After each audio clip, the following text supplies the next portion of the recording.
Lumos.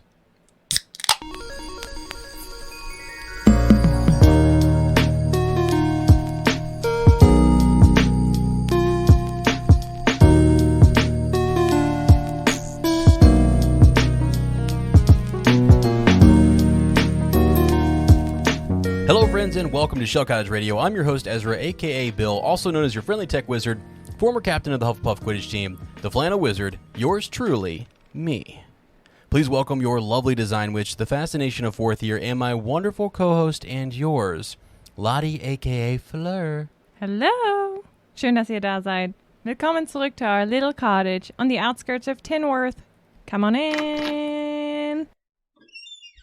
This is the 16th episode of Shell Cottage Radio, in which we will discuss Harry Potter and the Philosopher's Stone, Chapter 8, The Potions Master. Before we fire up today's chapter discussion, we will do a little cottage catch-up, quiz William in trivia, and expand our knowledge about magical and fantastic creatures. Wow.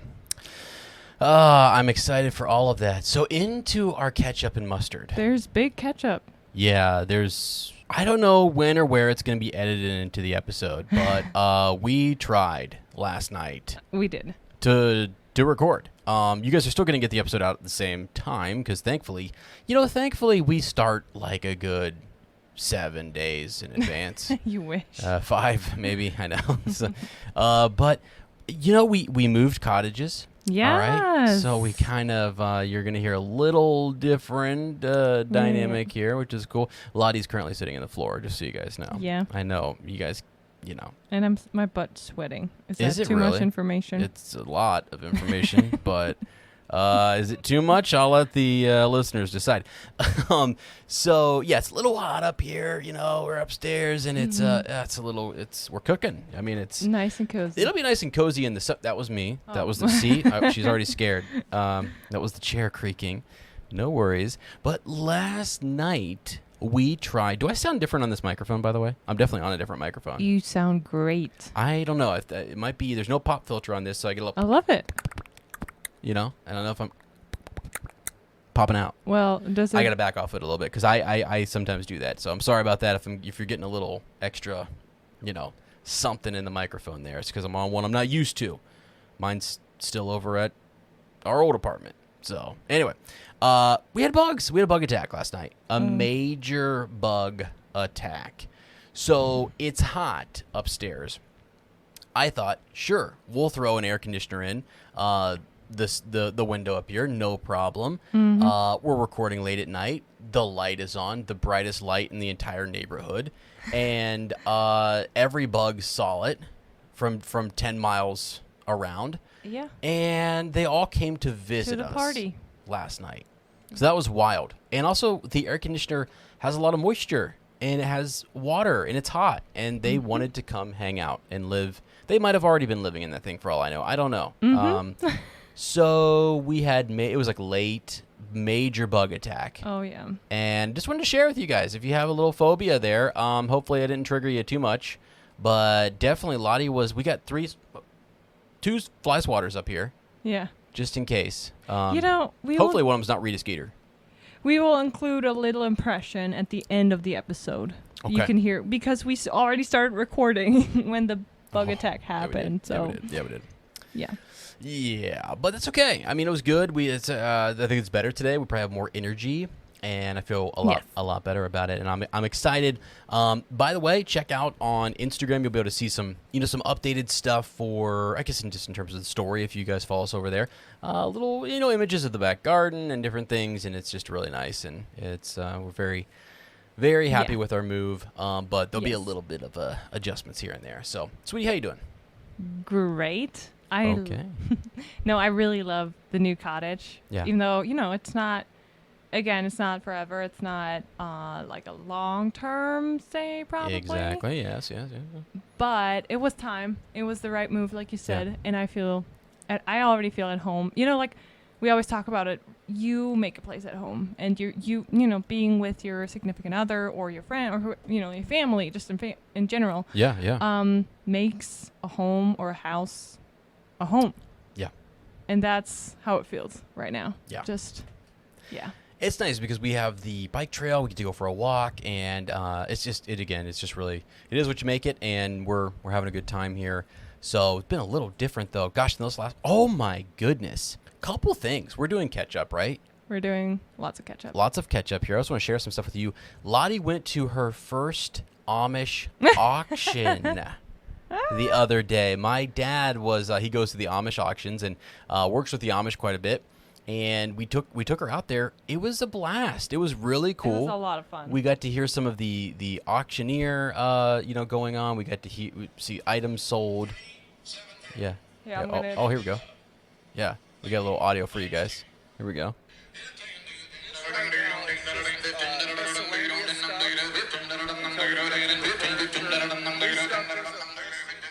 And they did that the whole time. I have never seen or heard anything like it. I don't even know how they do it. I have no idea. They probably are in a trance themselves while they do it. It's great. You know? It was a lot of fun. Can anybody do a good auctioneer kind of impersonation? You know, could you do one, sweetie? I don't know if they do. Hey, give me 2, give me 2, give me 5, give me 5, give me 6, give me 6. I don't know.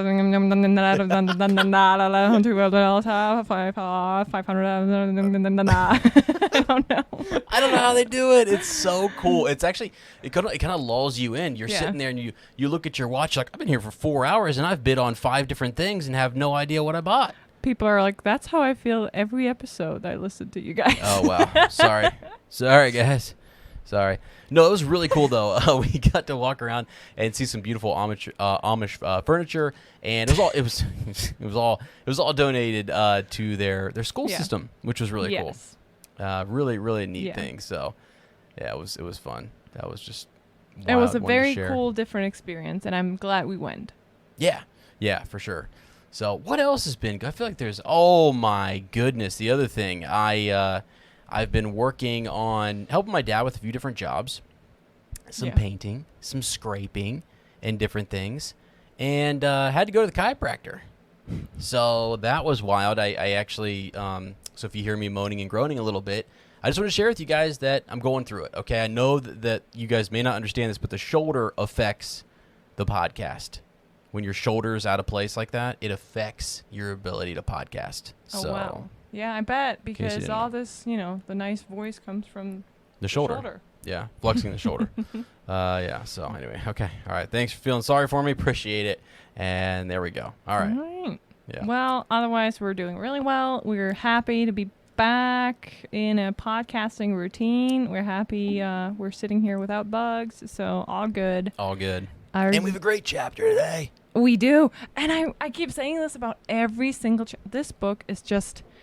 A lot of people say when you ask them what's your favorite book or favorite movie, you always hear some people say Philosopher's or Sorcerer's Stone, because that's where it started. This is what it started all. And I remember when I was sick as a kid, couldn't go to school. I would be home. My mom, most of the time, she would just make sure we're okay. We have everything. And then she would go to work, actually. Mm-hmm. And I was just in bed, not feeling good. And I would just listen to the Harry Potter Falafel Stone the entire day. And we had a great in German we have a great, really good voice actor who reads it and does the different voices like the English ones. Sure. And I loved it so much. So every single chapter, I will say this is my favorite chapter. So it's just because because it's so just your favorite series, and it's awesome. So many memories. We this morning were having buckwheat pancakes, and we played the soundtrack. I love all the times where we play the soundtrack in the morning. If you haven't done this in a while, you're making breakfast or you're making lunch, dinner, whatever it is, and you get a chance just to kind of listen to the soundtrack. It's I don't know, maybe I'm a super nerd, but I enjoy it. It's very comforting and stuff, and it's just super. Oh, we were also watching the Hufflepuff Common Room. Oh yeah, ambience video, because we love ambience videos. Yeah, so it was having a good time. Yeah, having a great time. We hope you guys are doing well. Hope you're enjoying your summer, and we're excited. So, are you excited for trivia? A little bit. I'm a little nervous because I saw there's 2 questions, and I don't know the answer to all of them. Well, I didn't know the answer to all of them. So. Okay. What's the question? First Come one. on. Yeah. How much does a ticket for the night buzz cost if you include a cup of hot chocolate? Oh, you see, okay. If you wouldn't have asked about the hot chocolate, then I know the answer. Okay. With the hot chocolate, I'm just totally kidding. I'm imagining it's a galleon and a couple sickles, or maybe it's a sickle or two. With the hot chocolate. Great question. I don't know. Can I phone a friend? No. Okay. Yes, you can. Who would I call? What if you actually phone someone live on the show? That would be crazy. Who would I even call? Tiffany. I call Tiffany and you think she would know? Do you think she would know the answer to this? I don't know. Do you want me to do it right now? I don't. Do you want me to do it right now? Okay. Here we go.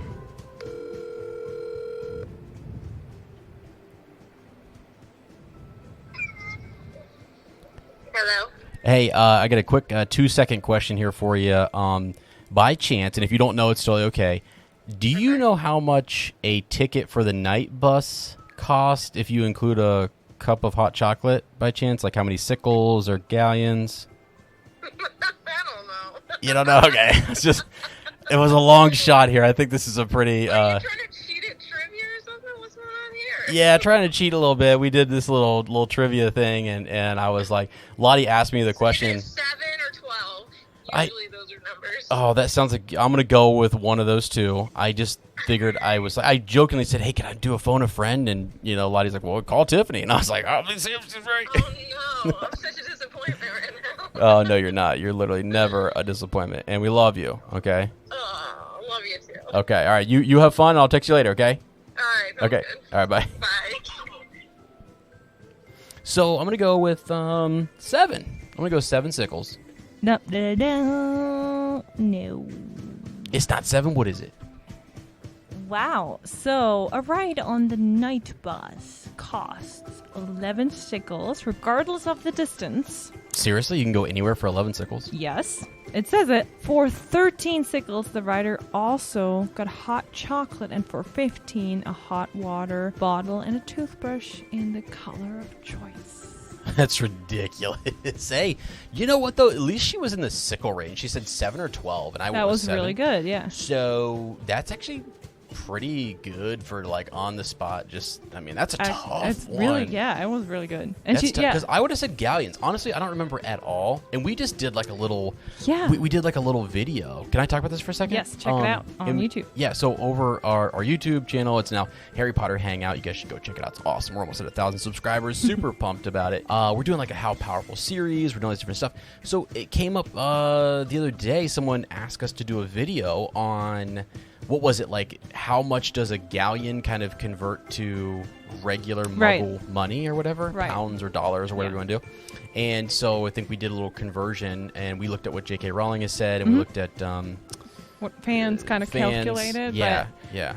Because what was it? What was the end result on that? Because you typed that one up. Right. It was $25. They said, I think, about $25 for a galleon, what they calculated. But the author actually said 5 pounds, around 5 pounds. But the conversion rate differs. And we said, Okay. What if just magical, in the magical world, things have carry different values, items, food and stuff. So we just go with the 5 pounds per galleon, or converts to a galleon, which is about $6 US. Yeah, but you were not too wrong, because 17 sickles is 1 galleon, so it's almost a it's closer to a so galleon. Had I said a galleon, that's be too. Yeah. I said a galleon and a couple sickles. Yeah, that's kind of cool. See, I don't even know the conversion rate, so that's. Radical. By the way, shout out to Tiffany and Swish and Flick. Definitely an amazing podcast, as you guys know, and you should be listening and checking them out. And I'll say this too: if Tiffany happens to listen to this, because I called her, thanks. And go listen to the last episode, Tiffany. Angelina is on there, and we talk all about Swish and Flick and the good old origin days. So, shout out to her, and thanks so much. Is there a second question? Am I going to butcher this one? Is it easier or harder? Please make it easier. I hope you know this one. Okay. It's got to do with Slughorn. I love Slughorn.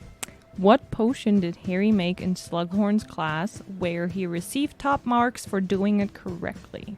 Felix Felicis. Is that right? No. No. Oh, that's the reward. That's Yes. what he got. Yeah. It was the something living death. The Drought Wow. of living death or whatever. Yes, it's the Yes. Drought of living death. Yeah. Sweetie, that's amazing. Yeah, shoot. Good job. Shoot. I can't believe I messed it. No, So I you answered too answered, quickly. No, yeah. Well, No, you kind of I answered too quickly correctly. because it's the one he gets. That's the reward he gets. But what he has to do to make it is living death. Yeah. Oh, good. Which is cool because I think that's mentioned in this chapter kind of that we're That's talking why about today. that's why I chose this question. Oh. It's cool. It's a cool connection because Okay.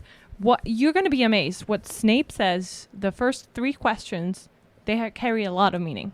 Yeah. So yeah. I'm ready to Well, yeah to discuss that. discuss that, I'm down. I also want to say too, I hope that I'm building people's confidences out there by not answering these questions correctly right away, and I hope you're sitting out there going, yes, I knew that one. Yeah. See, I'm the thing is I'm trying to skip like questions like, oh, who's the potions teacher or something like that because we Oh, want to no, learn no. something. It's more like about the learning experience. Yeah. I don't want to, like show you what you don't know. It's more like, yeah, we're trying to learn something. It's cool. It's Oh, like no, something sweetie. that you 100%. I'm just Yeah. making a joke because, sincerely, it is, you want to do Star Wars trivia or when we've done a few things over my, different projects or whatever, it's really fun to kind of do like the obscure stuff or Yeah. the really tough stuff because you're like, wow, that's one not many people know, and you really don't ever remember it. Our minds don't really right. have the No. capacity to remember You really every have little. to study for it if you want to Yeah. be really, really good at the heart trivia Yeah, questions. yeah. So that's fun. That's actually really cool. Okay, Yeah. cool, awesome. All right. Awesome. It's time for our weekly Magi Zoology lesson. And Let's I go. am getting more and more comfortable saying Magi Zoology really fast. You do a great job. I can't say it. What, you rescue these creatures? Yes, that's right. Rescue, nurture, and protect them. I'm gently trying to educate my fellow wizards about them. Come on. Magi Zoology. Good. Magi Zoology. Oh, you messed that up on purpose just to make me feel good. Thank you, sweetie, though. Sorry. This week, we'll take a closer look at the Murtlap. What is a Murtlap?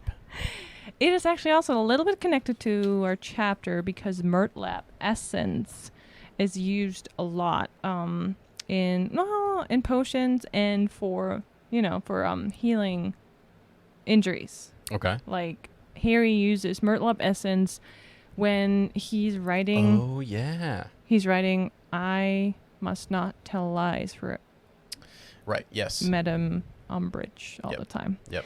And Hermione actually gives him that hint. And I just looked it up, and we see a Murtlap in Fantastic Beasts and Where to Find Them. We do? Yeah, it jumps out. It bites Jacob.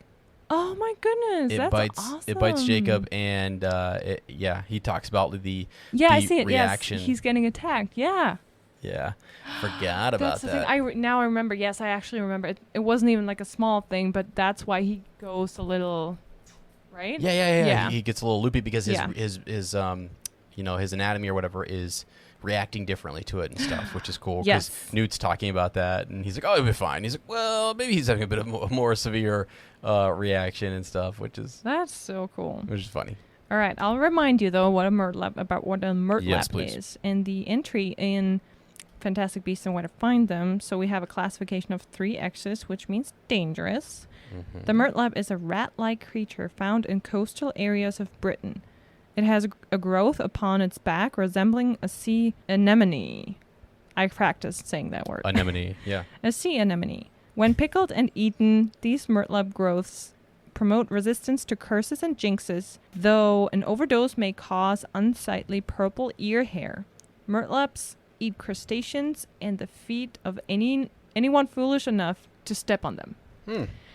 So really imagine, if you haven't, if you don't remember from Fantastic Beasts how they look, imagine really a rat growing anemone tentacles out of its back and head. It looks really funky. Yeah. And like you said, we see them in Fantastic Beasts, and the growth on its on its back may be pickled and eaten to improve one's resistance to jinxes. So this is kind of what was said in the Fantastic Beasts, but there's something, hang on. Yeah, we hear about when Hermione let Harry dip his hand to heal the cuts after his detention with Umbridge, and then getting bit by a murtlap, if you accidentally step on them, was usually not serious, but some reactions can cause sweating, twitching, and flames out of the anus. Are you serious? What the heck? That's crazy. I think that's what they told Jacob too, and he was like, "What?" Interesting. Wow. Yeah. So that's a. They're also kind of like you said. They're like rat-like, Mm-hmm. but it looks like it's like kind of hairless. It is, like a naked red or. Yeah, and it's basically all these like little things on its back or whatever. Yep. Because it looks like I feel like it lives like not necessarily just in the water, but like near the water, and like also goes in the water all the time. So it would make sense that it doesn't have any hair. Yeah. Because it would get soaked. Yeah. Would you want to have one? Would I want to have a murtlap? I would rather have murtlap essence. Yeah. I don't know that I want the murtlap. Yeah. Thing looks a little crazy. The thing took off and like attacked Jacob and just bit him. Yeah. Jumped out of nowhere. I mean, you wouldn't think that little creature was. It looks kind of like it could be cute and cuddly, but it's also it's kind of like a fat rat, and it just like wild. Would you rather have scabbers? No, just no. I wouldn't mind. I guess I'd rather have a murtlap than I would like an actual rat. Okay. So, Okay. I'll say that. I don't like rats at all. Okay. I disagree. I would rather have an actual rat. Yeah. Yeah, They're actually really intelligent. Did you know that? Really? Yep. Have you ever seen? There's for folks listening, the Rats of Nim. Have you ever seen that movie or read the book The Rats of Nim? No. We should watch it sometime. Like when my grandma babysat us, we would have watched. I mean, just constantly would watch The Rats of Nim. Is it where? Or like The Secrets of the Rats of Nim or something like that is what it was called, I think. And it was like these intelligent rats that had figured out like how to talk and they could communicate. And, No. Yeah, there was a field mouse, but the mouse had actually married a rat, and the rat was with the other rats, but this rat was like a rebel because the one leader rat was bad and was trying to like Oh, that's cool. do crazy stuff at the laboratory where they all learn how to talk. It's wild. Yeah, okay. It's awesome actually. And actually the other rats like see this like the one field house or what am I trying to say? The mouse like in her family are in this field and it's about to be plowed, and the rats like rally to go like save her and her family because that was their friend and stuff, and Oh wow. their friend's what it's crazy. So That anybody sounds else cool. out there who's seen it, like let me know. Rats of Nim, sorry. That would make Bill very happy if you let him know. Yeah, it would. Yeah. It really would. So, anyways, okay, cool. So we murtlap. We murtlapped it up. Nice. We did. All right. Check mark. So it is time then, friends, to move on to our Potter watch. Oh yeah. You down? Yes, I'm always down to talk about Hogwarts Legacy. Okay, good. Because there is and so you have your iPad, right? Mm-hmm. Can you click on that link, the hogwartslegacy.com link? Absolutely. Because I think you'll find this very interesting. When you do, so friends, there is a hogwartslegacy.com. Really cool stuff. If anyone's concerned about the game or wants to know more about, like, I was going to go read through some of the frequently asked questions. If you like video games, if you like Harry Potter, which is probably what, you're listening here. So, What are you doing here? what are you doing here? You're doing like- Go click on the FAQ. It's really cool. It has a lot of stuff. It talks about the author's involvement. It talks about, is this a canon story, and how Portkey Games has really developed a new story, and it fits in the world. It's got the stamp of approval. So I think people like to know that it's in universe and that it's canon, and that it like, that's really important, because sometimes even with like mobile games, you're sure like, does this even matter? Because I know in Star Wars a lot of times, like we have a game coming out, Star Wars Hunters, and everyone's like, does this game even count? Like, are the characters that you're naming in this, do they matter in the greater scheme of the story? And if not, it just feels insignificant. You know what I mean? It feels like, why bother? But this game truly is telling you some really cool stories. So when you're in there, Sweetie, click on go back to the main page and then click okay. on media. So in the upper left-hand corner, you'll say media. Yes, I see it. Right? So you've got the official behind-the-scenes trailer. You've got the official gameplay reveal trailer. Have you seen this yet? Have you seen the pictures? Click on those pictures. Down so here. They have just added some still images. So one of 10 screenshots. Oh my goodness, they look so amazing. And they're really good. I love the artwork. You're getting to see, you're getting to see some of the different professors. You're getting to see other students. It just looks fantastic, and we really cannot wait to stream this game live when it comes out. We want to do that. If you guys want to hang out with us, we would love to do more. It's so beautiful. Is that like a young Ollivander? I mean, with the wand in there or something Yeah. He's got glasses, so I don't know. Maybe it's his father. Who knows? Or they're somehow family business. But really cool stuff, and I just love seeing sort of behind the scenes stuff too. The people who've created this game, they've poured their heart and soul into this. So I always think, gosh, sometimes we want to label this one project bad because of one person who works in it or whatever. Whatever you like. I don't know. I just don't want people to. I want people to remember that there's so many. There's voice actors. There are people who actually did artwork on this thing, and there's just tons of people involved in this. And I don't know. I feel like the creators are really doing a good job of trying to capture the magic and the spirit of this escape, and go enjoy yourself here. And again, it's important that they wrote the story, but then they went to J.K. Rowling and said, "Hey, what do you think?" She looked it over and said, "Absolutely." Yeah. It's wonderful. Yeah. I think that's huge. I think it's super cool, and it just to me it's a bigger piece of Potter content. It's not like an adaptation of Lottie talks about the video games that she loves, which would be the first and second game on PC. Yeah. Right. You played those through and through, and it's those were adaptations of books and movies, right? That was what this is a whole new thing. It's a whole new story. So there's hippogriffs in here. There's all sorts of stuff. There's so many different cool. You're going to see parts of Hogwarts that we've never seen before, professors and whatnot. So the big discussion right now is who are the characters and who are some of these other individual, the students that we see, and then who are the teachers. So the headmaster for Hogwarts is still a big question mark. People are wondering who it is. Is it Phineas Black? Is it this Abraham Ronan? Who is the charms professor? So probably not. So you've got people are kind of wondering, what the different, just the different professors, who are they? That's and cool, then, though, speculating, about something in the Potterverse. Because you think about House Black, and you think of the Black family, and the fact that one of them was a headmaster or whatever. Isn't there? It totally makes sense. What's to me. it? Yeah. What's it? Remember all the portraits? You remember all the portraits with aren't those all former headmasters and stuff? Yes. Isn't there a Black in the? I'm trying to think. Let's see here. List of headmasters of Hogwarts.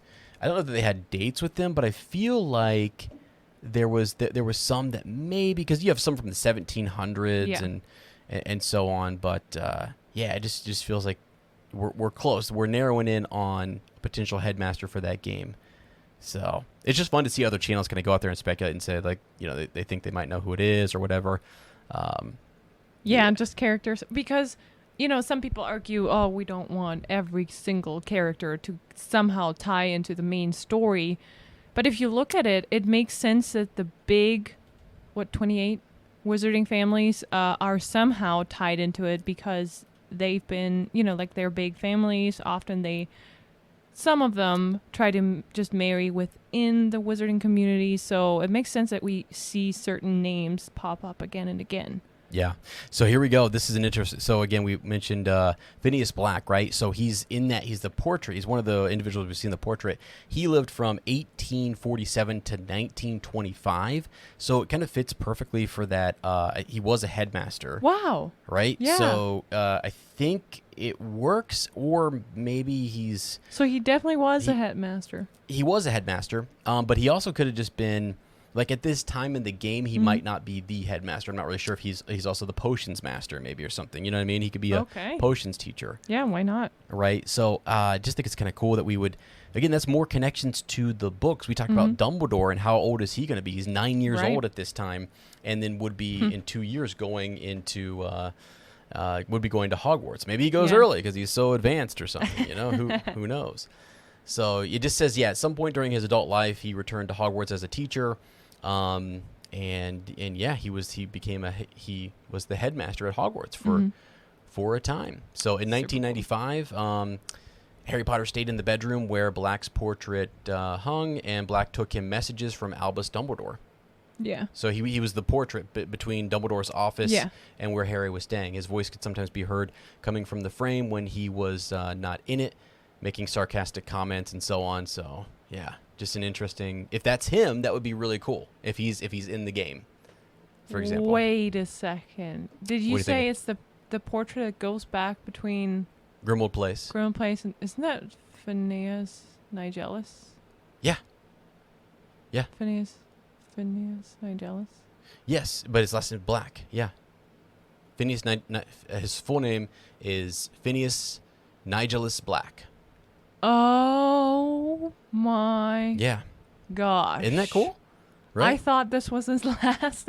I feel so silly right now. No, it's okay. I didn't make that connection. I didn't make it either until I was doing a little bit of research on this, and I was like, okay, that's cool. That's him. That would be amazing. It's a cool connection to the main series. Cool. Yes. And that, like, if you needed to pick a headmaster for your game, why wouldn't you pick someone who was in one of the portraits that was in Dumbledore's office? You know, someone that we already know and have this connection with. Which makes sense because aren't all the headmasters hung up there? Yeah, some we interact with more than others. Some you hear a snippet from, but I mean, he's the one who is kind of going back and forth between Grimmauld Place. So cool, super cool. Yeah. So fun stuff. Sorry, I just want to speculate a little bit about the game. They think it's coming out early December. Art book, as we said, is coming out. So I just can't wait. I really am excited for Lottie to play it. I want to watch her play it because I like to watch people play video games versus playing them. It's just so hard to play. You know, I just rather watch like a movie or something. Shut your Hufflepuff. Yeah, I just rather sit there and watch. So anyway, all right. Well, hey, I think it is time for us to dive into the reread. What do you think, sweetie? I'm diving head on. Head on. Head in. Head first. Here we go. Okay, here we go. So, do you want me to do the summary? Or you want to do the summary, or you did it last time? Do you want me to read it, or Yeah. Because I wrote it. Summary of Chapter 8: The Potions Master. Famous Harry James Potter and his BFF Ronald Bilious Weasley begin to learn how to navigate through the castle of Hogwarts with its moving staircases, walls pretending to be doors, ghosts floating around, and portrait people having tea parties. The firsties soon realize there's more to studying magic than they thought, mastering the ancient arts of transfiguration, caring for magical plants, and potion making require a lot of knowledge, hard work, and discipline. The kids quickly learn some teachers are stricter than others, and they all have their own personalities and teaching styles. Especially stuttering and muttering Professor Quirrell seems to be particularly odd, and there's definitely something fishy and garlicky about him. Harry and Ron's first week goes by quickly, and Hagrid, being a good friend, invites them over for tea and biscuits on Friday afternoon. But before their lovely warm get-together, they have to attend one of the toughest and least popular classes at Hogwarts, Potions class with Uncle Severus. Right away, Harry picks up on the fact that he's definitely on this teacher's radar, like big time. Harry barely sits down, and Professor Snape immediately starts quizzing him about the entire Potions textbook. Harry, totally caught off guard, doesn't know the answers to any of them, and already loses Gryffindor house points during this lesson. Good thing they still have tea with Hagrid to look forward to. In Hagrid's cozy little hut, Harry and Ron politely eat some rock cakes and tell him all about their eventful first week. Harry cannot believe it, though, when he finds a Daily Prophet article laying on the table, which reports about a break-in at Gringotts on his birthday right after he and Hagrid got that mysterious package out of its vault. Hagrid clearly doesn't want to talk about it, and Harry, dizzy with thoughts and questions about both the break-in at the bank and Snape's unexplainable dislike for him, makes his way back to the castle with Ron. Well, let me just say, it is an interesting first week. And you always catch something. Again, I just like to remind folks, I read this series years ago, right? We all read it when we were kids, and then I was going to college, going to work, and I just turning on background noise. I would just listen to it I went through, I honestly think it was like 6 to 7 times, but that was like almost 8 to 7 years ago when I really went through the series. Yeah. So, but I do remember every time I went through, you found something new that you forgot or that you didn't catch the first time. Even now. And so as we're going through some of these doors need tickling. I know. To open. I just had a visual when we were like listening to it because we listened to the chapter. Shout out to Audible. Thank you. Appreciate it. It's real good stuff. Thanks. But, I was picturing Hogwarts students going around tickling doors to see if that's how they got to class. First years going around trying to open doors that were really just a part of the wall. Yeah. You know what I mean? Like that was in my notes. That's one of the things I noted was like, what the heck? They've got to tickle these bad boys to get them open. Like it's crazy. I know, right? And you think about the creativity behind that, right? That J.K. Rowling thought of that and thought, how do I make this? It's just a little tiny thing, but it like brings the castle to life. Oh, you know what I that's mean? Exactly what it is. That's what everything, like the buzz, right? The hum, and they talk about the portraits and stuff, people moving. They say Hogwarts is actually like a character almost. It's a living or magical thing. I shouldn't say maybe not living, but like it's definitely an enchanted castle, and this is how, like you said, she brings it to life through those moving stairs and things like that. You have to, you have to get used to that. It's and I wonder though, like in the magical families, is their house like that, or is that even to them, even to Ron and stuff, like people like that, it's new, right? Yeah, because there's more magic in here. In terms of like the magic and what you're learning, Harry does say at one point in this that he didn't feel super far behind. Yeah. Even kids like Ron, there was just so much magic to learn. Right. But I think the overwhelming factor of you're going into a building. So, for example, we're going to have freshmen who are going to be coming to the big high school, and they're going to be starting off. They are so overwhelmed in their faces, walking through the hallways. It happens every year. And they are lost. Yeah. They are straight up lost in this massive building. They don't know where to go. They're trying to follow a schedule. They have 5 minutes to get to class. And so I feel like that's really captured well here with even this extra magical element of like the stairs move. The path I took to get to class yesterday cannot be taken today. Right. So that's weird, yes. Like you just said it about the high school, and I remember exactly when I made the change. I went in Germany, you go from elementary right to high school. Mm-hmm. Yeah. And we were in 5th grade. Our building was so big compared to our little elementary school that we felt like we were at Hogwarts. And it was like, it was the time when Harry Potter was it was all like not new, but like the first 3 books or so were out. Yeah. Yeah. And the first movie was out too. Mm-hmm. So it felt like, and I'm gonna actually pick this up again when we talk about the advice, like we were making our first friends and we were like, trying to navigate through this big, huge building, like you said, and we had like a map, and we didn't, there's no Google Maps that will lead you to your next room. No. You know what I mean?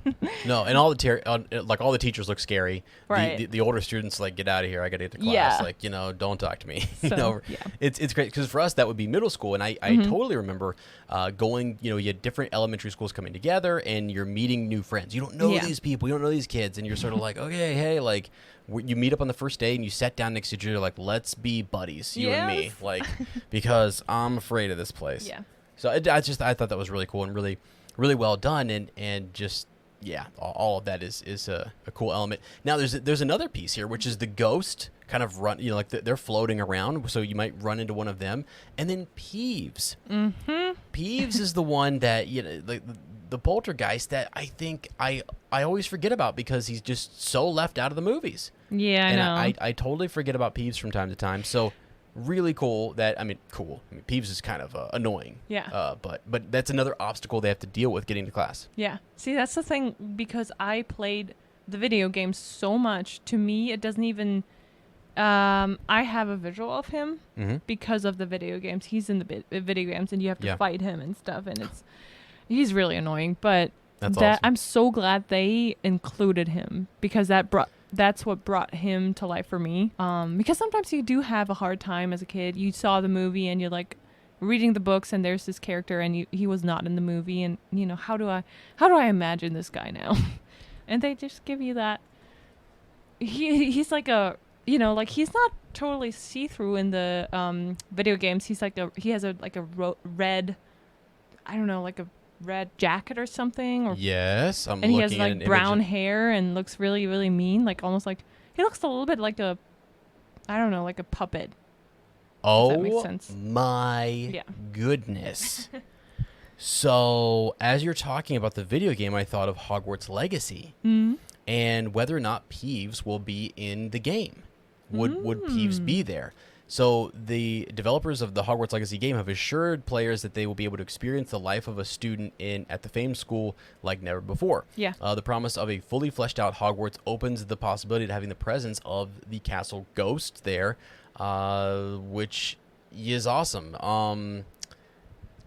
Wow. And so Peeves has never been featured in the Harry Potter films. Yeah.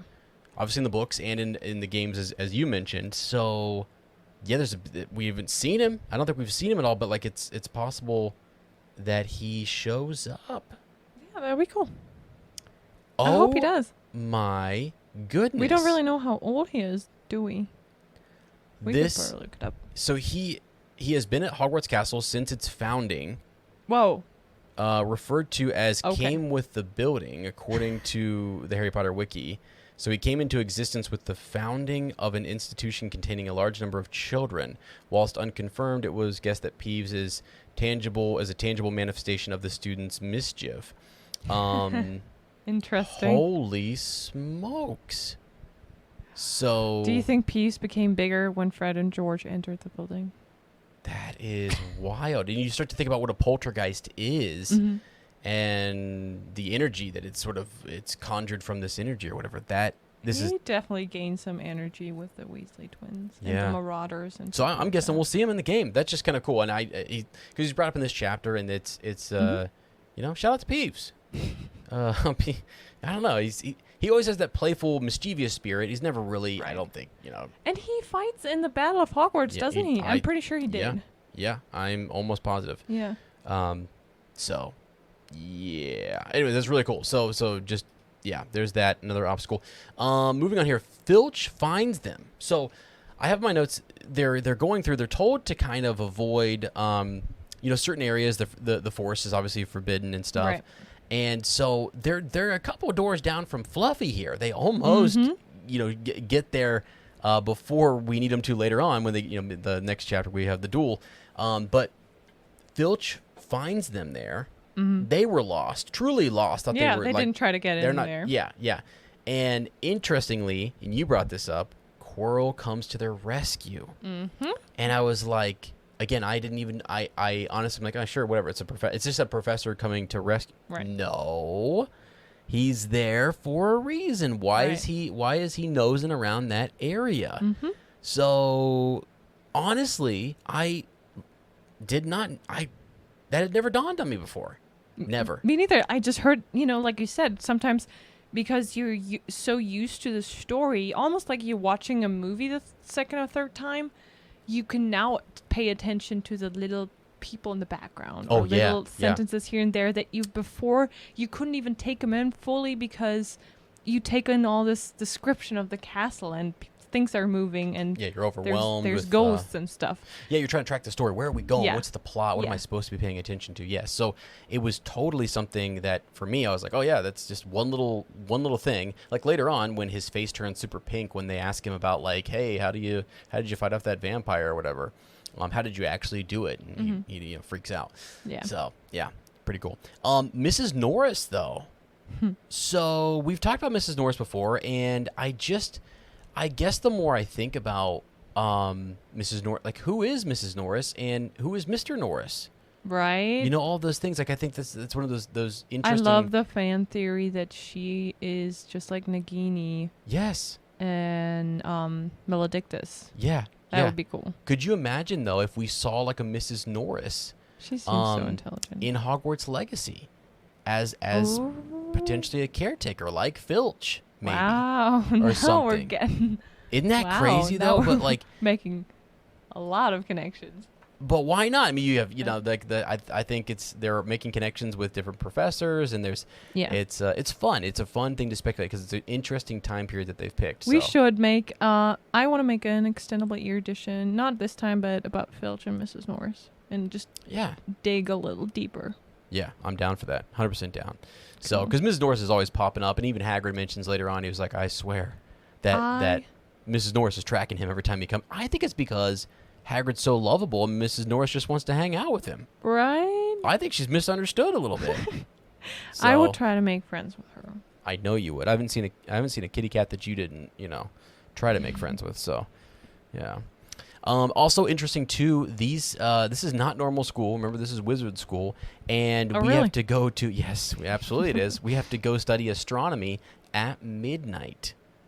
On a Wednesday, I think. This isn't was it? one of the things that struck me this time that I Yeah. have totally not read the last time, that they are having a class at midnight. Right. Did they have to get up early for Thursday? Did they get I to was sleep I was in? wondering mean, the same thing. I don't think so. Yeah, I bet you there's a Yeah.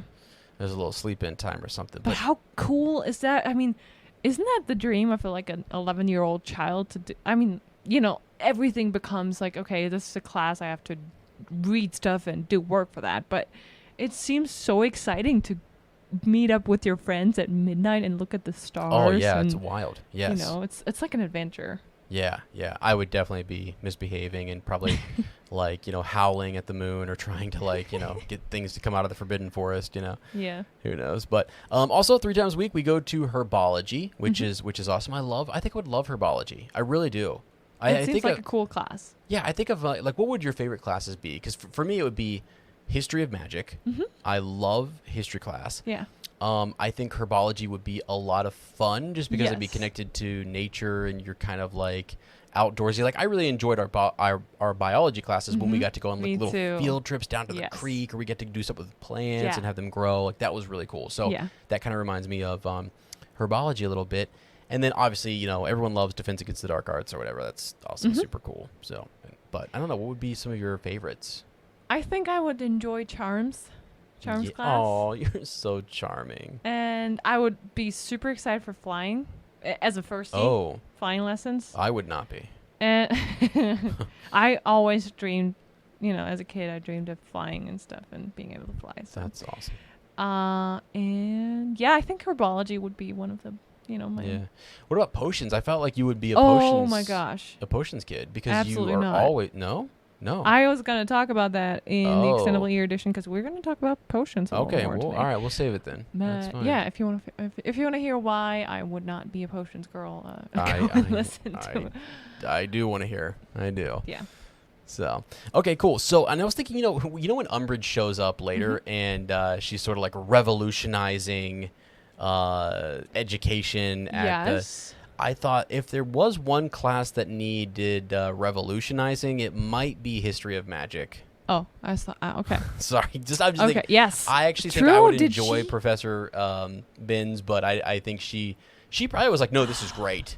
Was she in this class? She might have. I don't know. I don't think they ever showed that. Did Umbridge ever Not worth it. evaluate Yeah, I mean, bins? I want to know now. Yeah, Did yeah. You look it up Umbridge- while I carry on here because he's talking about for example, the character what is it? Ulrich the Oddball or something like that. I think Yes. these names pop up, and I love as an author, you would just sort of do this one-off. You write this name and you think, all right, I might need to use this later, or you mention the Goblin rebellions and you talk about house elf lore and stuff like that. You do that so that way if you ever need to later, you can come back and use it. And I guess if you're doing a reread or you've read something for several times, you'll come across a name or a phrase, and you're like, okay, that never became anything. Because a lot of times we stop and we think, ooh, isn't it really cool that there's this moment where Quirrell just sort of stops here and has this odd where he rescues Harry and Ron. Yeah. There's a moment coming up where Flitwick falls off of his seat at the mention of Harry Potter's name. Yeah. And I thought, why? Yeah. But nothing ever comes of that. That's never something that ever Just like Ulrich the Oddball. Like nothing ever comes of that name. So, but those are things that an author sticks in there to build the world out a little bit, and maybe had ideas that just like, okay, because you almost want plenty of avenues and plenty of things that you might want to come back and use later, right? When you're writing that first book, you obviously don't have all the details done for the rest of the books, otherwise the books would be done, right? That's kind of obvious, but so it's like just interesting to think about these tidbits that maybe weren't picked up or weren't used. And again, I know I mentioned it a lot this episode, but like Hogwarts Legacy can do stuff with that. Like they are literally pulling up some stuff on the Goblin rebellions and stuff like that. Right. This cool. oddball character might be one of them. Right. So did you find anything on? I did. Yeah. So it is not in the books. It's not described if she ever visited Bin's class, but I think, like people speculate, as she visited every teacher, really, like every other teacher. Sure. Yeah. She might have been, but he wouldn't have known if she was in there. Yes, and it's such a dull, uneventful class. Yeah. That it's perfect. Like, that's what she wants. No magic. You just read from the books. It's boring. There's no like practical element to it. Mm-hmm. And the history, you would think you could do a lot in history class where you focus on, like you try to, if you say, hey, we want the next generation to learn this is good. Yeah. What's been done in history. Then we emphasize this in history class. Sure. There is actually a lot of potential to influence them, but since it's already a boring class and no one pays attention and it's really not. See, I was going to say from Umbridge's point of view, it's already revolutionized. Binns is he's teaching out of his mind. This is exactly what they want. Yeah. I'm just kidding. But because I would love to take over for Binns one day. I just think I think you should do a great job. But anyway, yeah. So I thought that was pretty cool. Now I did, I mentioned the Flitwick thing where him falling out of his seat. Like, what's up with Flitwick? I know it's so weird because didn't you see why? Doing the sorting, you already knew Harry Potter was going to be. But you see, like it's an odd moment where it's just it's all used to emphasize it's Harry Potter. Yeah. At the beginning of this chapter, everyone was like, he's walking to class, and everyone's like, oh, look, there he is. I know. He's got a scar on his head. Look at that. Oh my gosh. You know what I mean? They're so I just feel like there's that extra effect, but it's unfortunate that Flitwick kind of that happens because we think less of him a little bit there. It's like, why did you fall out of your chair at the mention of his name? Like, he just gets so excited. I think he's just. You think he got excited? Okay. Yeah, he's just over the moon. Lost his balance a little bit though. Yeah, and if you think about it, he also probably taught his parents, but he probably taught a lot of the other students' parents as well. Did you guys know that Flitwick is half Goblin? Part Goblin. Okay, part. I'm not sure if he's exactly half. I don't think he's half, but he's okay, part so he's Goblin. part. Yes. She's part Goblin. Did you guys know that? Because I didn't know that until we did our How Powerful series with Flitwick, which is pretty cool. So anyway, Transfiguration. All I want to say about it was cool, right? Matches to Needles. That was really awesome. I think it's like, McGonagall. We talk a lot about, and I've mentioned her before. I love Professor McGonagall. Love so much. And as much as I am a Hufflepuff and love Professor Sprout, I think I would have been better with Professor McGonagall as my teacher. Really, she is boss. She's Wonder Woman. She's all that in one person. Here's a crazy little connection, and I don't know if this teacher will probably never hear this, but I had a 4th grade teacher, whose name was Mrs. Pfeiffer, and she later on was her name. I think she got remarried, and her name was Mrs. Crumb, and she followed us to middle school. Crumb. And she was so very much like a Professor McGonagall. Yeah. She was stern, but like you knew she cared about you. Yes. And you loved that. And I remember, like I went back and I even saw her, and I went and gave her a hug when I was student teaching, and I was just like, I got to observe one of her classes, and I was like, this is so much fun. She's such a cool teacher, and it just it was so neat to kind of see, but also stern and wasn't putting up with anybody's stuff. Wait, you had her in high school and then in student teaching? I had her as she was my 4th grade teacher. I was in her class. Then she decided to move up and teach science at the 8th grade. I didn't have her in 8th grade, but she was there, and she would see me in the hallways, and she'd like point at me and be like, "I'm watching you," and I'm like, "Oh boy." And then once I graduated and I went to college, I came back and I got to observe her class. It was That is wild because the same person I pictured as my Professor McGonagall was my 5th grade Latin teacher. She's a Latin and English teacher, and I had her in my student teaching as an English. Wow. You know. Isn't that's interesting? I was going to say professor. No, she's a head of department. Right. That is wild. It's cool. It's cool to think about your Professor McGonagall or your Professor Flitwick, or who was those. Yeah. How do these teachers sort of stack up to the teachers that you had in middle school or high school or whatever? I think it's fun to kind of think about. So, all right though, Hermione's killing it there, and then Defense Against the Dark Arts. I was gonna say it's awesome, but it's not. No, it's really not. My big question in this was, who is the prior teacher? Who is the prior teacher for Defense Against the Dark Arts? Because we know that Quirrell was the Muggles study. Right. Teacher. So this is his first year. And, do they know at this point it's going to be his last year? Is the curse, is it that obvious? Just kind of I'm on it. Interesting thing. I just dawned on me that, wow, you're going to have this run of teachers who are coming in. It's interesting that he was already there and maybe knew about this, and why would you take it? I feel like you take this post if you know it's going to be a one and done situation, and maybe it's just not that well known. Maybe people didn't put it together that it was kind of a cursed role. So, anyways, because you go in and it's pretty lame. You have the moment where I think it's Seamus or someone who asked the follow-up question. So hey, how'd you how'd you fare against that creature? And he turns all pink in the face and is doesn't want to talk about it. And the turban given to him, right, from a prince, and the garlic stuffed in it. This is wild. I think later at one point the Weasley twins are throwing stuff at the turban. They and it's funny because they're we know that they're hitting Lord Voldemort in the face. Yeah. Which is funny. So yeah, but I don't know. I don't really think there is an answer. I think I tried to look it up to see who the prior teacher was and who the list of those teachers will be. In the Hogwarts Mystery is considered canon as well, and there it is from year 1990 to 91. It's Olivia Green. Olivia Green? Yes. What? Is the DADA teacher. I've never... And then 91, 92 is Quirrell. So that's... There actually is an answer. That's wild. Yeah.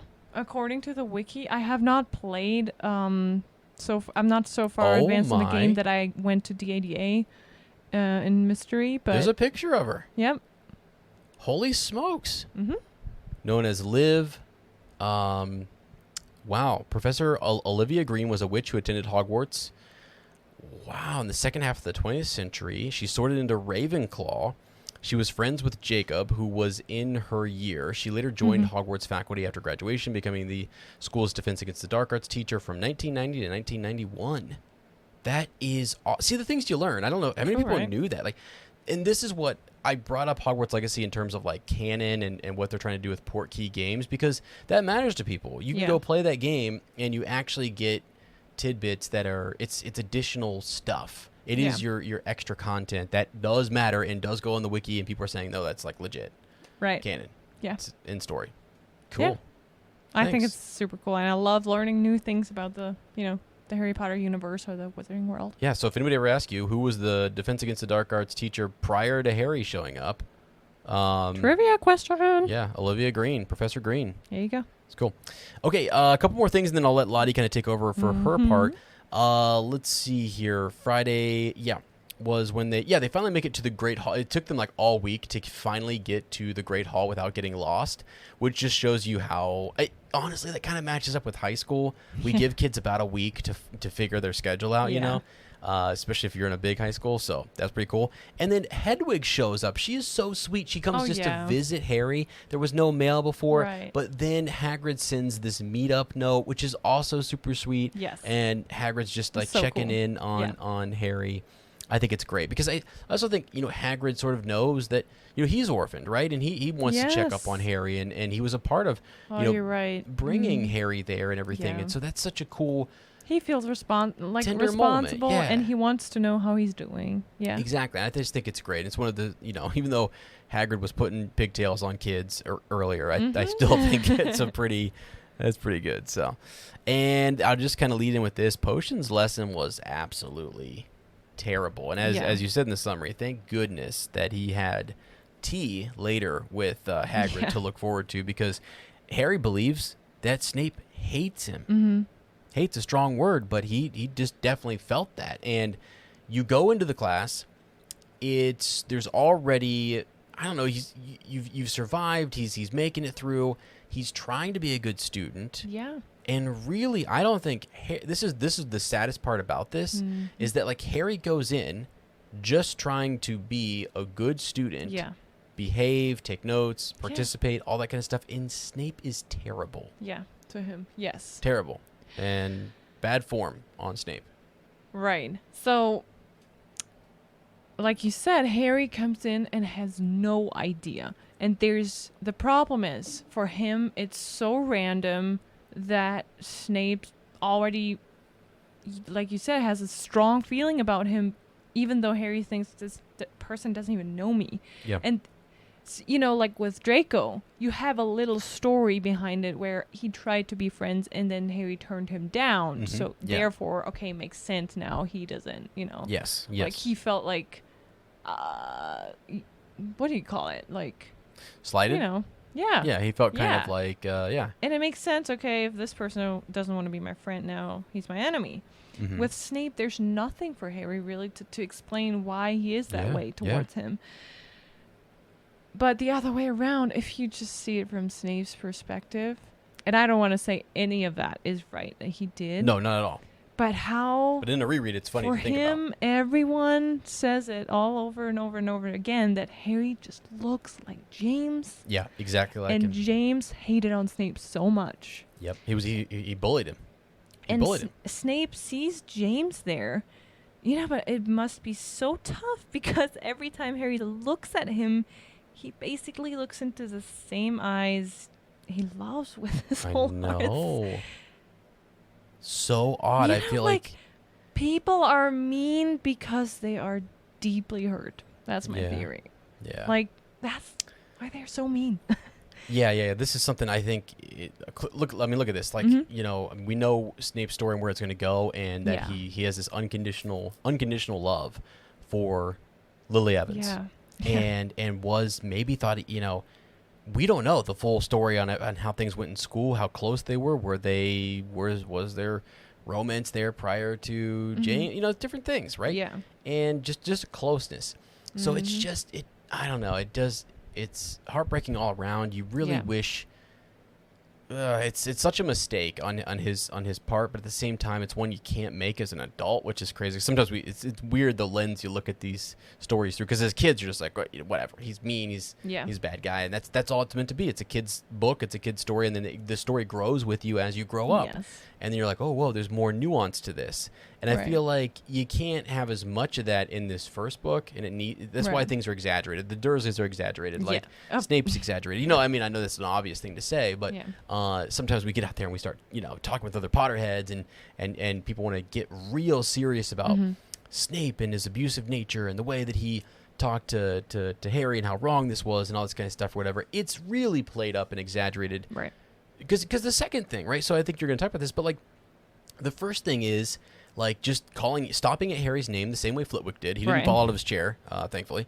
But it's the fact that he calls him out on being famous, and he sort of embarrasses him there or whatever. And that's one thing. Yeah. But then when Neville's potion goes wrong, that's the second major slight where it's like he's picking a fight. He's intentionally going after, more so even than the first time, targeting Potter. And that's just like, wait, what? Yeah. So anyway, I just wanted to kind of say, like, it's interesting to look at it from both sides, but at the same time, we never justify what especially Snape as did. teachers. No, there's no way I would justify his behavior towards we'd be fired. No. There's no way. Right. It's crazy. But this is going to blow your mind. Yeah. the three things, we always kind of knew, okay, the three things that Snape says here, the first things the questions he asks Harry. Yeah. Right now, if you're reading this book and you have no idea, what's going to happen in the future, it's just like three really difficult questions. You're like, what? I have never heard of those things. Like, how's Harry supposed to know? Yeah. But they carry a lot of meaning. Yeah. So with the second and third question, like the Bezoar, right? I always said bizarre. I'd never. I don't even know if that's Bezoar. I have no idea. Bezoar. I don't know. Yeah. I think you said it right. Was wanting to point out that I've said it wrong for years. Oh, okay. The stomach. It's the stomach. The stone in his pig stomach. Goat stomach. Pig? Yeah, goat. Okay. Yeah, goat. And it is important that Harry hears this right here because it becomes important in the 6th year, where he rescues Ron. Yeah. With a Bezoar. Yeah. Because he's got poison, and this is an antidote to most poisons.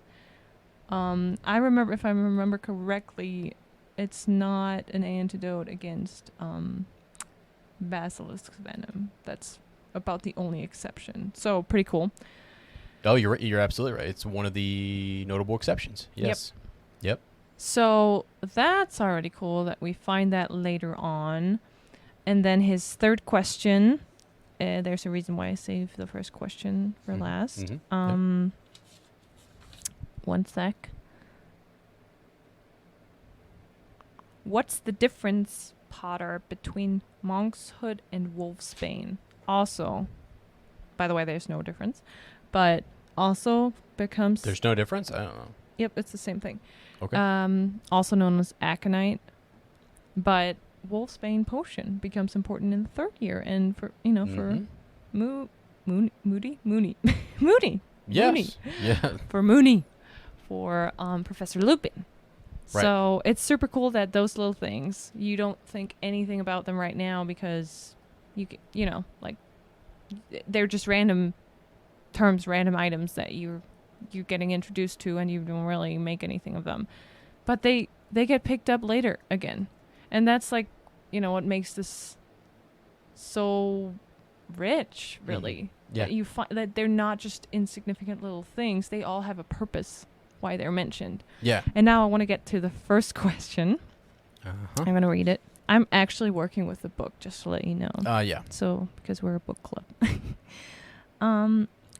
Potter, said Snape suddenly, what would I get if I added powdered root of asphodel to an infusion of wormwood? Wormwood. Okay. Not wormwood. Here is the thing.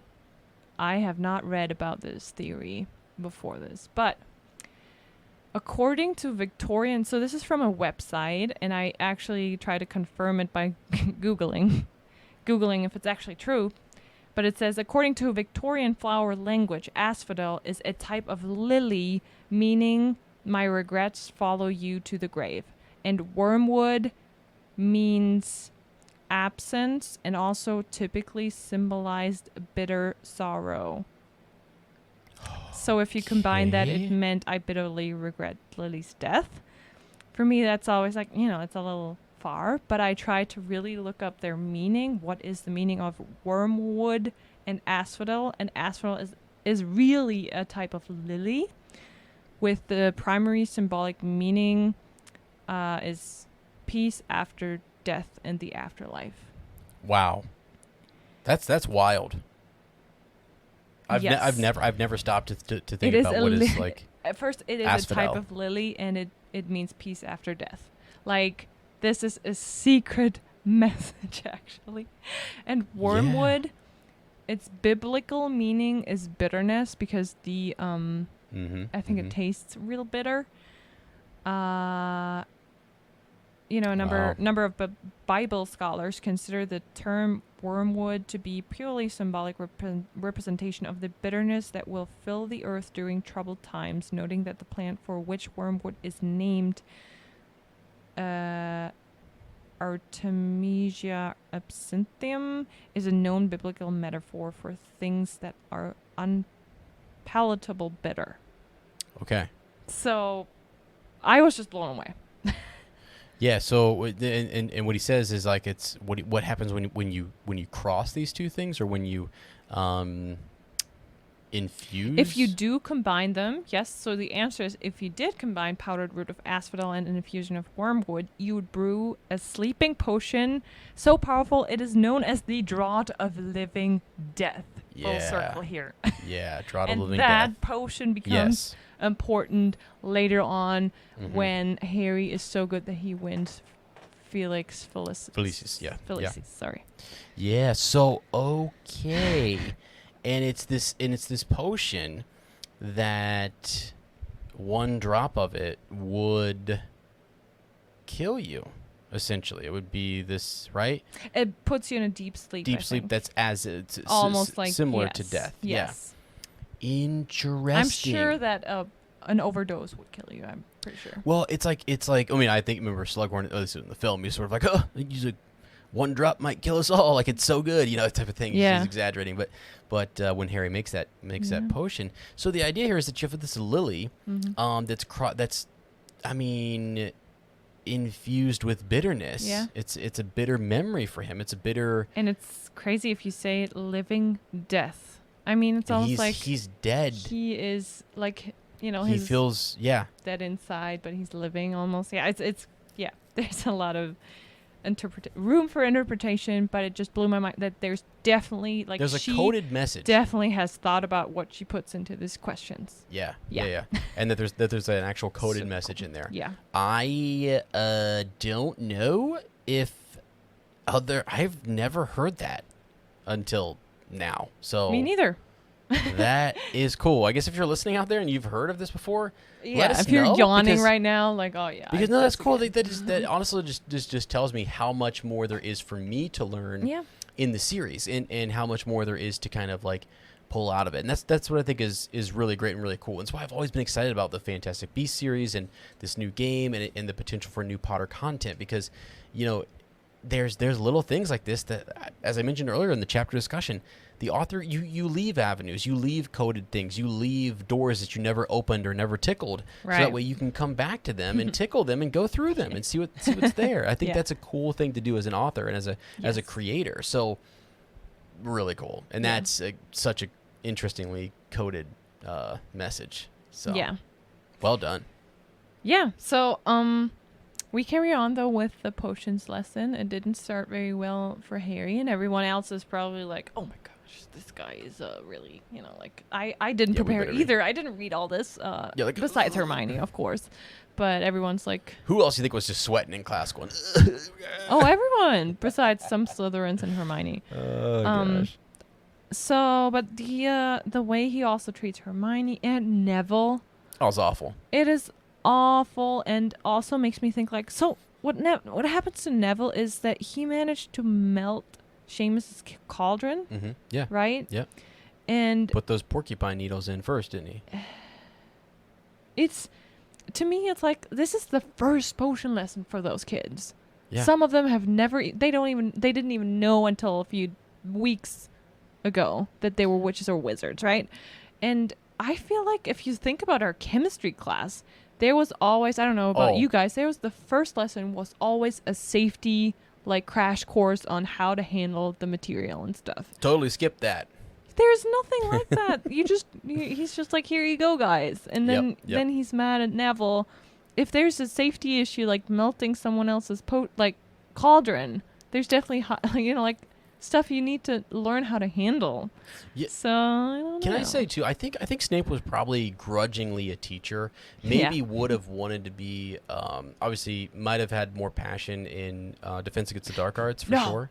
Right. This is what I'm going to talk about also in the extended year edition. Okay. And I am Sorry. strongly an advocate of Snape is actually perfect for this subject. Sorry. Yeah. Yes. No, okay. Yeah, because I know he wants to teach another subject, but no, Snape has this, Yeah. the He's way good. he introduces the subject to me, like, says it all. He is He's super passionate about it. He is, yeah. And not okay. I do just want to point out as a teacher that he made a huge mistake there, and he, He did, a yes. teacher would help you avoid Sorry, the pitfalls of that first task. Just to be clear, I just threw my phone down. I was like, no.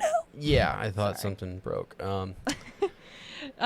Anyway, so yeah, we definitely have a problem with his teaching style. He's clearly passionate about it, and this is his worst qualities come out when it's Potter. I mean, if it's other classes, it's sort of like maybe he's still everyone kind of maybe he's teaching up a storm in other sessions, right? So anyway, so Harry, I think, is really glad to get out of this lesson, even though he really unfairly lost some points because he didn't help Neville. How dare he? Lesson going forward, always help Neville. And this is all a psychological game. Like, of course, Snape knows exactly that Harry, couldn't look at Neville's for a fact, Ron saved him from losing more points. I'm actually proud of Ron. Me too, because 100% Snape did that to get a reaction, and the fact that Harry doesn't is awesome because it would have been 5 to 10 points because I mean that's what he wanted to get into a fight. He was so angry just at the the thought of James. He's honestly not even thinking about Harry Potter. No, I don't think. He's literally just thinking about James. It has really nothing to do with Harry. It is more about James. Yeah. All of it. Yeah, because he doesn't really know Harry, like we said. No, he just hates James still, and that's all he can see and think about. He's just raging about James. So. Yep. So shout out to Ron for saving Harry here. Thanks, buddy. And it's cool, because Hagrid actually, just invited Harry. He doesn't even know Ron really yet.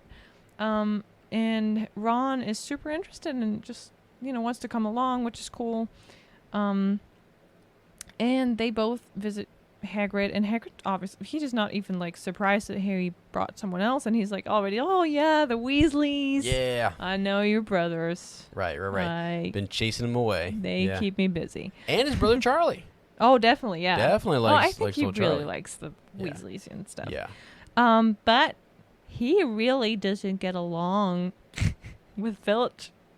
Even though you would think they should, because they kind of work in the same area and they need to, manage this whole grounds and castle together. Well, if that isn't a commentary on different adults in a school building not getting, you would think they should get along in certain areas, and they don't. And it just comes down to I don't know, past experiences or what they're wanting out of the experience, because Hagrid is such a supporter of the students. I know. And Filch is, and it's again because Filch is hurt by the fact he can't do magic, and students make fun of him and all that stuff. It's because he's hurt. And I bet you if Hagrid and Filch had like a fun little a little Friday side night and sat down with drinks, some butterbeer, and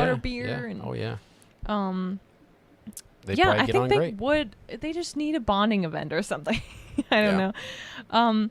But we promise we'll do an extra episode for Filch and Mrs. Norris on Patreon. Yes, 100%. It'll be fun. Anyway, so the interesting thing here is that Harry brings it up. His confusion about why Snape dislikes him so much, even though he just met him, and Hagrid. I feel like Harry gets the feeling Hagrid certainly doesn't want to. He changes the topic almost immediately, and we know that Hagrid was there when James, Lily, Snape when they were at school. Absolutely. So you feel like probably he saw James and the Marauders bully Snape. He knows, and knows therefore why Snape hates Harry so much. 100%. He can make that guess. He makes the connection. He doesn't meet his eyes. Does quickly changes the topic, and that's it's a one little sentence, one little phrase that as you're reading you might not even catch the first time, and then you're just kind of like, okay, all right, what's up, right? So it's interesting to think about Hagrid and who all he has seen and who all has been there, because he's just been a caretaker, and he picked right back up after he was expelled. Yeah. So has really been there and seen a lot of students. Yes, this is his home. Yes. Like his actual home. Yeah. And then the last thing that we learn here, Harry is very observative. Yeah. Very he has really good qualities as a observational skills. Yeah. Detective or something. Yes. Yeah. He sees that article lying on the He's probably like also tuning out because Well, Hagrid and Ron are talking about Charlie he's and chomping dragons. on some rock cakes, and He needs some distraction, and he sees this newspaper article about Gringotts and the break-in, and he reads it and makes the connection. This was on, like, Ron has mentioned it like barely on the train. Yeah. And then he makes the connection. It was actually on my birthday when Hagrid and I were there, probably right after we emptied it. Yeah, yeah. And there was, like, it was an important mission for Hogwarts, for Dumbledore. What is going on? And he tries to ask Hagrid about it. And again, Hagrid's not keen on he's got troubles expanding this conversation here. Yeah, well, or and I was gonna say later on he has more trouble, kind of like he expands when he shouldn't. Right. So, yes. Yeah. No, he now definitely knows. Like, no, I shouldn't tell Harry more about this. Did anybody else think the first time you're reading through though that Hagrid stole something? He broke in. You know what I mean? Like the first time you read, you think like, Hagrid, you thief, you went in there and stole something. Interesting. Because you working with the goblins on a little side hustle. He's also accused of being, like the one who has the beast who killed Myrtle. Yeah. Owning Myrtle. He's got a history. Mm-hmm. Sorry, Hagrid, we got to take you in. You're the suspect. Yeah. Yeah. Wild. No, I did not think about that one. I mean, not really, because you're there with Harry, and Right. we all read that he legitimately goes in with the goblins and all as well. But it's just sort of like, wait, who else would have stolen something like what? That's a little interesting. Like, you're led to believe, oh, there's somebody else is after that same package, or like did Hagrid get there first? What's going on? But it's a definitely big, awesome question mark. It is.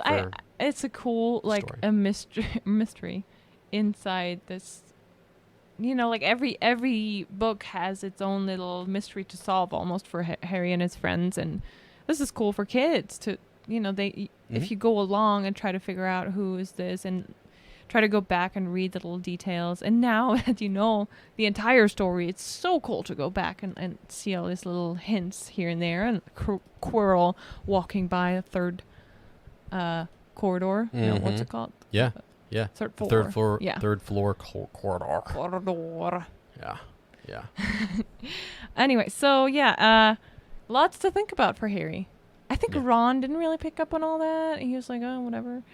He was happy to talk, get to know Hagrid a little bit and talk about his brother and stuff. Yeah. This will be something they'll discuss later, but it's definitely intriguing. I wonder though if Ron, now that I said it, it's again like everyone who sees and meets Ron for the first time brings up his brothers. True. It's like they have a connection to at least one or two of his brothers. And they don't see like, oh, it's not for Ron, it's not like he walks in as an individual, but he carries this whole like Weasley family, his brother's reputation or whatever with him. And that's unfortunate because, that's just a very natural reaction for people to like, oh yeah, I know your family. But for him, I think it can be a little burden or a little like... Yeah, discouraging. Like everyone just sees his brothers when he walks in, kind of. Right. So I, as a teacher, often try to with kids not bring up their siblings or whatever, and draw attention to that because sometimes they feel like, oh, this teacher now knows my brother or my sister. They expect certain things, or they think I'm going to act this way, or whatever it might be. And you find too that like siblings are so different from one another. Year to year, there can be some similarities.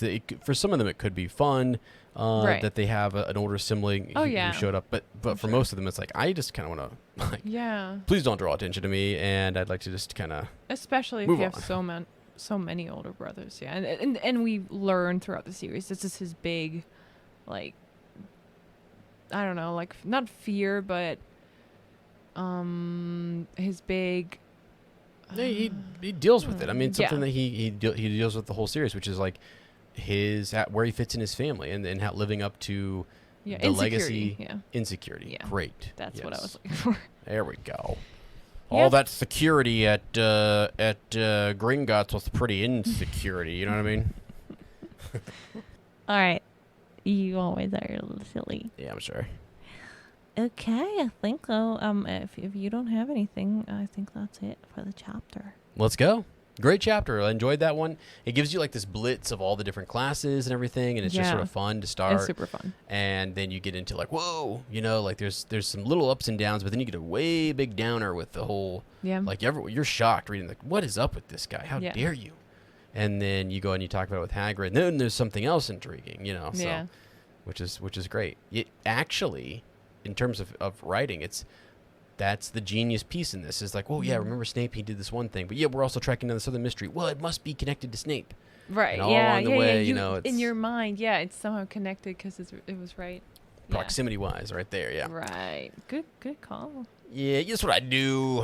Call things and I make them good. I'm just kidding. Sorry, a little loopy. It's getting light.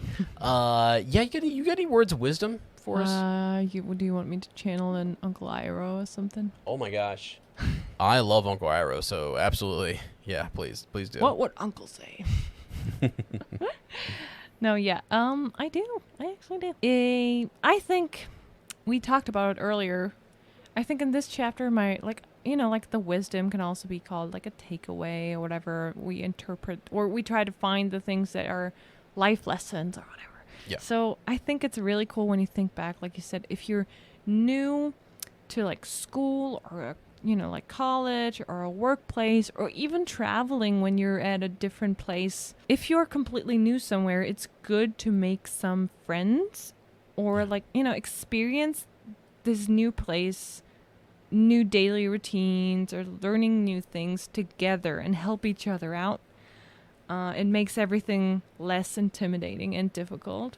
And I definitely, like I described earlier in school, I had, I made some friends right away. And it's like, even if it's the person sitting next to you, if it's the person you recognize, this is the sister of, I don't know, someone, or even if someone just looks, either you're alone and you see someone else just standing there and a little insecure, you don't have to be friends right away to the end of your schooling or whatever, or your work career or whatever, wherever you are. Yeah. But like this first initial like week or experiences, it's so good to share it with someone. Yeah. Yeah. I remember every college class, because in college classes we all had different majors, right? Most of the time, often you might have seen one or two people.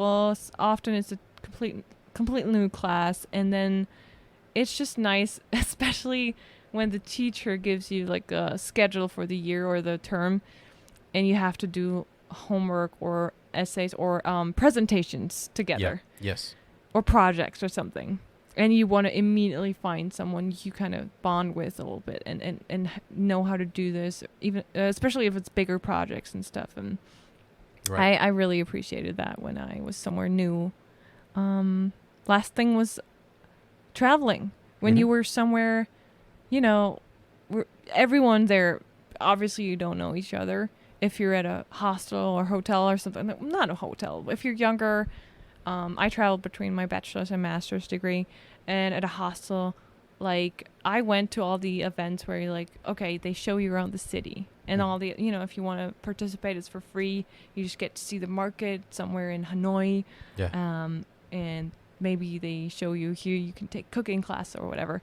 And I met this girl from Australia. I almost said Australia. Austria. Yeah. And it's so funny. We were talking English for a little bit. Like, you try the first contact is like, where are you from? Blah, blah, blah. We start in English and she's like Austria. And I'm like, hey, I'm from Germany. And then we switched to German immediately. And her German is so funny to me. And I probably sound funny to her. We have different words. We had the best time. Yeah. And we started the night after the initial like get together.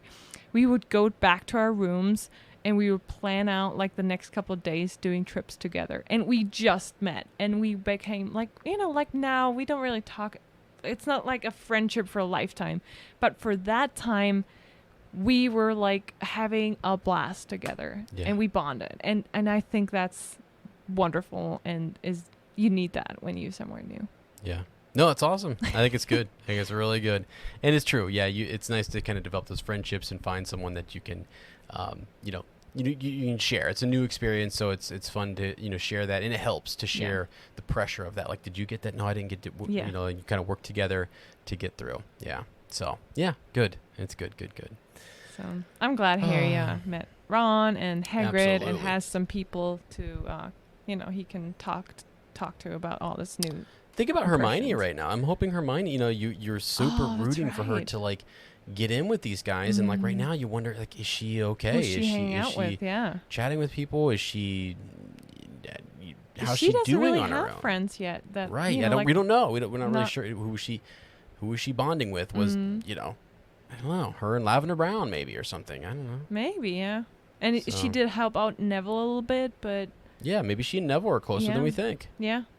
So cool, awesome. All right, well, that was fun. Again, good chapter, and Very good. just this has just been a lot of fun. And again, we appreciate you guys so much. Thanks for bearing with us last week too, just in terms of the audio issues. And Angelina, shout out to you. We'll be talking to you again in the future. We will. And friends, by the way, if you are one of our patrons over on Patreon, we got extra episodes. We'll be doing the extendable ear edition, and we'd love to have some other folks on, some other guests. It'd be kind of fun just to meet new Potter friends and talk about the chapters. More and So. more, I feel like I'm actually talking to someone. I'm talking to you. It's like our conversation, but it's also like a general. Like I feel like I'm talking. Oh, I have people's like Yeah. profile pictures in my mind as I people we've met on through social media and stuff, and then like after we talked to Angelina, like I literally now it's so crazy that now I have this person who I Right. anytime we say I know what her voice sounds like. Yes. And so she's like a part of our little podcasting project and community. You know what I mean? It's just really cool. We And shared so, some laughs together. yes. and, And we want more of that. So, if you guys are interested, it'd be really cool. So anyways, we love you guys. You guys are wonderful. Thanks for listening. And stay tuned for that extendable ear edition, which will be coming up over on Apple Premium and over on Patreon. Be sure to check that out. And friends, with that is all for this week. Thanks for tuning in to Shell Cottage Radio 94.7 COZY. We hope you'll join us in the future. We do thoroughly enjoy meeting new positive Potter people that don't behave like babbling, bumbling bands of baboons. If you don't want to miss the next episode, be sure to subscribe to our podcast and leave us a review and follow over on social media at Fleur and Bill. Also, we want to invite you to check out our YouTube channel, Harry Potter Hangout, if you aren't already listening to the episode on there right now. We're having a lot of fun creating short videos there, covering more Wizarding World background information and theories. If you truly enjoy our content, consider supporting our growing Wizarding family on Patreon and Apple Premium at Fleur and Bill. Thank you so much to all our current Patreons, by the way. We appreciate you to the moon and back. Alrighty, next week we will discuss Chapter 9 of Harry Potter and the Philosopher's Stone, The Midnight Duel. So definitely don't miss out on next week's episode. Again, thanks for joining Blur's Book Club in their little shell cottage today. It's not so little anymore. We know it's not much, but it's home.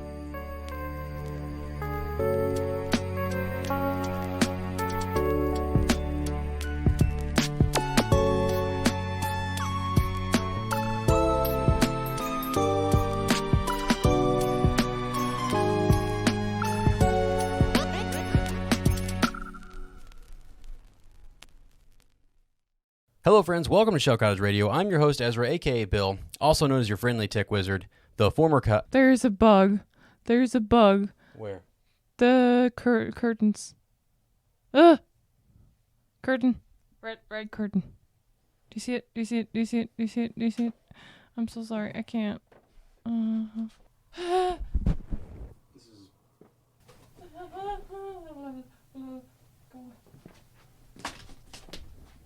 This is crazy. This is crazy. So glad we're recording all this. We're on to bug number 5. Should we just call it a night and try to record tomorrow? I think we should, because we're like swamped with bugs. There's another. Is that one I killed earlier? It came back to life. Is that right above your head? Hey, we need. I don't know. No, that's a new one. We just need the Avada Kedavra curse right now, or some. Is Hey, there like we a need- smaller, Avada Kedavra No, curse? we need, sweetie. We need Professor Lockhart. In his Gosh, he would books. definitely know what to do right now. He would definitely know someone. Thank you for joining Blur's Bug Club tonight. Almost sounds like Slug Club. The Slug Club. The Bug Club. Okay, yeah, thank you for joining us. We'll see you all tomorrow morning. Never open this window. Never open the window is our advice of the week. Goodbye. We love you guys. Good night.